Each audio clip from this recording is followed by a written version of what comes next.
6:35 right now. We're going to turn to COVID-19 in our nation. And over the last 7 days, a grim new statistic has emerged. One person dies every 80 seconds from the virus in the United States. Our country has nearly 5 million confirmed cases. Overall, the average infection rate is down 11% nationwide, though numbers remain high, with alarming surges in states like Mississippi, Tennessee, Nebraska, and North Dakota. Georgia is now the 5th state to record 200,000 confirmed cases of coronavirus. The state reporting nearly 4,000 new cases yesterday. We're also seeing a jump in the number of new tests completed. More than 30,000 reported yesterday, a significant increase. Our weekly average rate of positive infections is dropping. It's about 12%.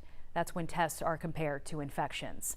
President Trump says he's negotiating with Democrats to extend those coronavirus relief payments for American workers, and his administration is also exploring an executive order to stop evictions. And my administration's exploring executive actions to provide protections against eviction.